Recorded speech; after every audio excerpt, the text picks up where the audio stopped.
একটা আশ্চর্যের ব্যাপার আমাদের বাংলাদেশের 18 কোটি মানুষ চায় রোহিঙ্গারা দেশে দীর্ঘদিন না থাকার জন্য। বাংলাদেশের সরকারও চায়, বিশ্ববাসীও চায় যে তারা তাদের দেশে চলে যাক। প্রায় 13 লক্ষ রোহিঙ্গাদের বোঝা আর বাংলার মানুষ টানতে পারতেছে না, কিন্তু সবাই চায় তারা তাদের দেশে চলে যাক।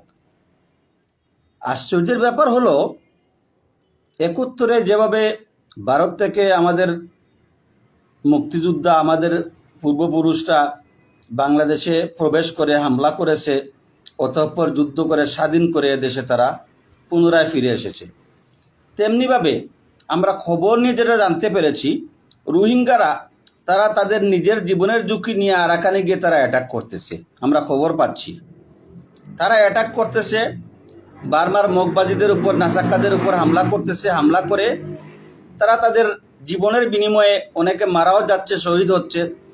জীবনবাজি রেখে তারা যুদ্ধ করতেছে, যুদ্ধ করে চেষ্টা করতেছে তারা যেন ওই দেশটা উদ্ধার করতে পারলে তারা 13 লক্ষ রোহিঙ্গাকে নিয়ে যাবে।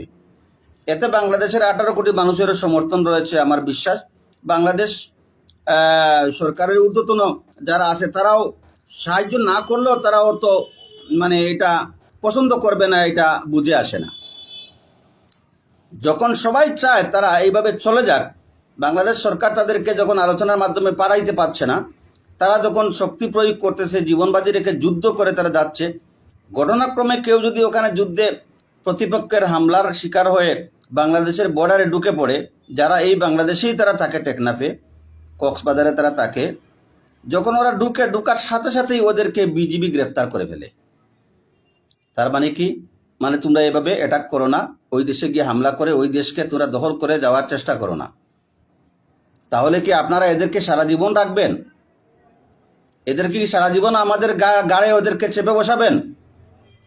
আপনারা কি চাচ্ছেন? ওদেরকে নিরুৎসাহিত করতেছেন কেন?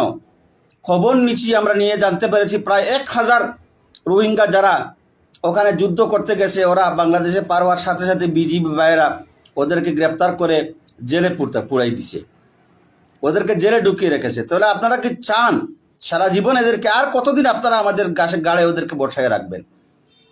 আপনারা ওদেরকে গ্রেপ্তারও করবেন, যেতেও দিবেন না, হামলাও করতে দিবেন না, আবার ওদেরকে এই দেশে থাকতেও চাইবেন না। তাহলে আপনারা কোন পথ ওদেরকে দিবেন? একটা পথ তো দিবেন। নিজেরা যুদ্ধ করে তো ওই দেশ দখল করে ওদেরকে তো পাঠাইতে পারবেন না। তাহলে ওরা নিজেরা যুদ্ধ করে ওখানে গিয়ে তারা তাদের দেশ উদ্ধার করে তারা ওখানে চলে যাক। আপনারা বাধা দিচ্ছেন কেন? সাহায্য নাই করেন, তারা তাদের সামর্থ্য অনুযায়ী যে পরিমাণ তাদের সাধ্য আছে সেই সাধ্য অনুযায়ী তারা সেখানে গিয়ে অ্যাটাক করতেছে। আপনারা তাদেরকে বাধা দিচ্ছেন কেন?